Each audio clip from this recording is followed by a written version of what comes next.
Hurmatli Mehribon kanalining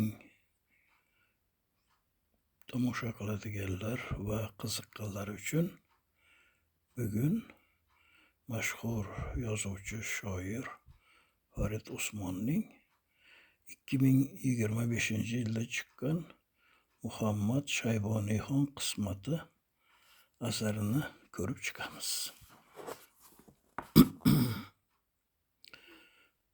Bu yerda mana avtor sovg'a qildi yangi mana 2025-yilda chiqqan kitobi. Endi bu kitob tarixiy voqealarga boy bo'lganligi uchun sizga asosan boshlanishida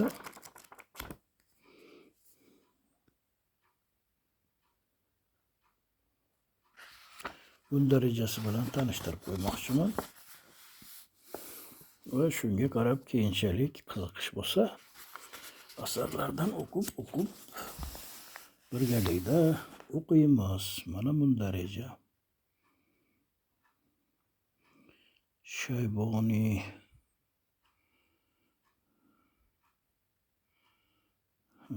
ko'zim. Shayboniyxon kim? U haqidagi manbalar qanday so'zlaydi?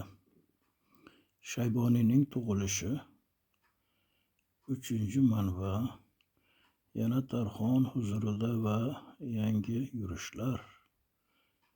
G'alaba va dastlabki muvaffaqiyatlar silsilasi. Sig'moq, Sabron, Samarqand va Buxoro tomon yurish qilgani hamda u ikki shaharni Subhanahu va taolo Xudo taqdiri bilan xon qo'liga kirgani haqida. Qisqasi, bu kitobni qiziqqanlar bo'lsa olib o'qishlari mumkin, lekin juda chiroyli, tushunarli qilib yozilgan.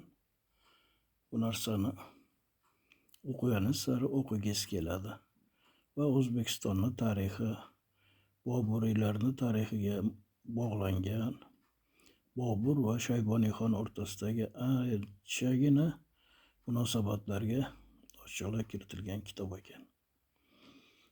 Agarda qiziqishinglar bo'lsa, men o'qib beraman. Pinhona tinglovchi bo'lasizlar. Mana masalan shu yerda nima debdi? Tak.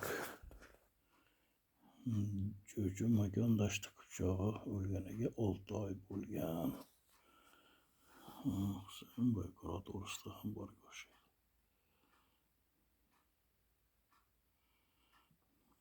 Qisqasi, bu kitobni albatta topib o'qish kerak. Bu bizni bevosita tariximiz.